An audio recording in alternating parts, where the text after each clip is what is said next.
The moment the boy glanced at her, he was completely captivated by her beauty.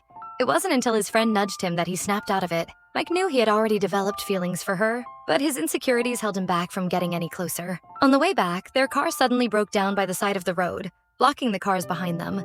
Mike quickly got out and politely apologized to the drivers behind, but the rich kids inside the other cars not only didn't understand, but mocked him for driving an old, worn-out car. Unable to stand their ridicule any longer, Jody got out and volunteered to help Mike push his car to the side of the road. Compared to those arrogant and superficial rich kids, Jody appreciated Mike's quiet, genuine demeanor.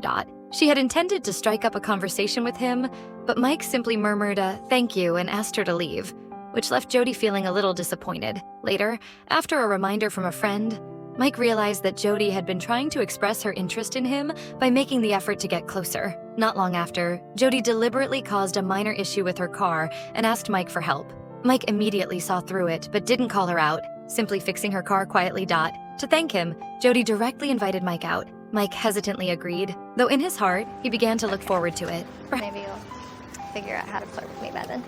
However, as soon as he got home, his father ordered him to go deliver goods the next day, the very day he had planned to meet Jody. Mike gathered the courage to refuse, but to his surprise, his father slapped him without a word. His father's strictness and control had always made Mike lack confidence, but this time he decided not to comply. He chose to run away from home. With nowhere else to go, he spent the night in an abandoned car shed. The next morning, the owner of the shed found him and mistakenly thought he was a thief. However, after hearing his story, the kind-hearted old man decided to let him stay for a while. When the time for the date arrived, Jody waited for a long time but never saw Mike.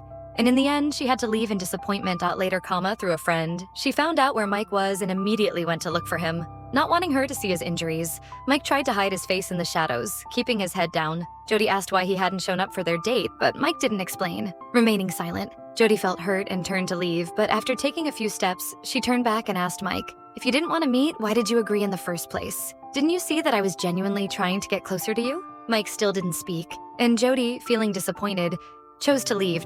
Mike realized Jody was serious, so he decided to go after her. Just then, she turned around and came back. Seeing the marks on Mike's face, Jody's earlier doubts were all answered. Mike didn't say any sweet words. Instead, he quietly handed her a small flower he had just picked. The flower said nothing, but it carried all the feelings Mike couldn't express in words. Though Jody didn't hear a confession, she felt Mike's sincerity in a way that words could never capture. She finally understood that this silent boy was responding to her feelings, in his own way, with the utmost seriousness.